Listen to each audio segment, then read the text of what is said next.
Okay, so next thing we're gonna look at is also shape layers, but we'll create our own shape layer using a pen tool. And what's the advantage is basically we'll be able to have extra points in order to make curves bend nicely, hopefully nicely. So the idea here is that, we have objects, we move them, rotate them and whatnot, but we cannot alter their shape, their original shape. So if we would want to do that, we would use another technique. So say I will create, a block of jelly that is being moved, and the top of it is, drags behind. So I grab my pen tool, and just like in any Illustrator or any other software, if you click, you create a point, and if you click and hold without releasing the mouse button, you get those, however you call them, I'm not sure. So I create something like that, click, so it's more complicated to work with, make something like that. And I have a shape, it's still black. Let's make it red. Now, of course, I don't like their shape, so I want it to be, a sharp point here.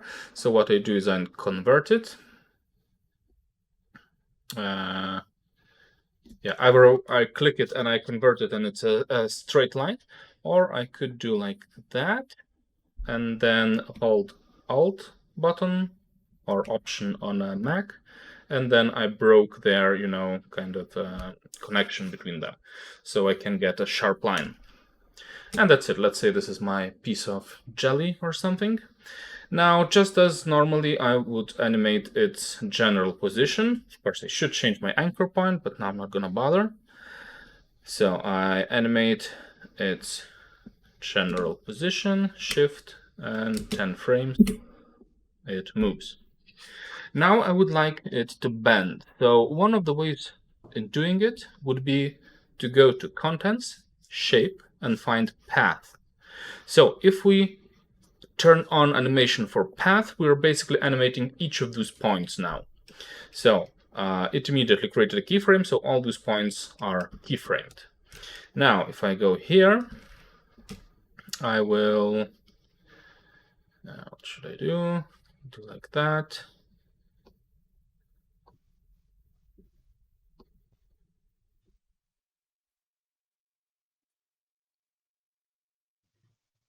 So now the tricky part here is to maintain the volume of your object, so it doesn't become smaller or bigger, which is tricky. And you see it changes, hopefully the way I intended it to. Now I move here,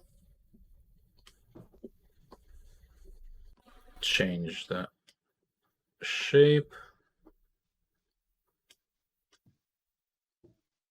I think I'm overdoing it, whatever. So now it moves that way.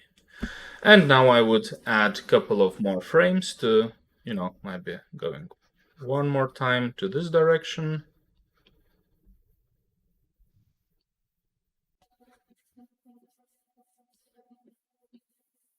I think I already lost its volume, whatever. And maybe one more there.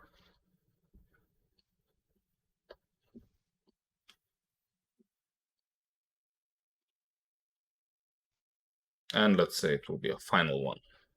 So back to original shape.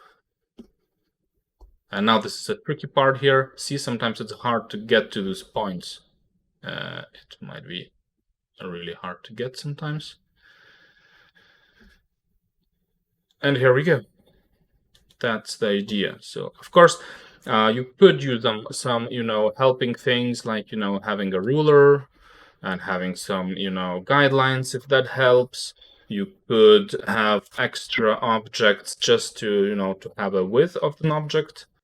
So you're not gonna animate it. You're gonna hide this layer. It could be like a a thing you hide, but you just bring it when the object moves to make sure that you kind of maintain its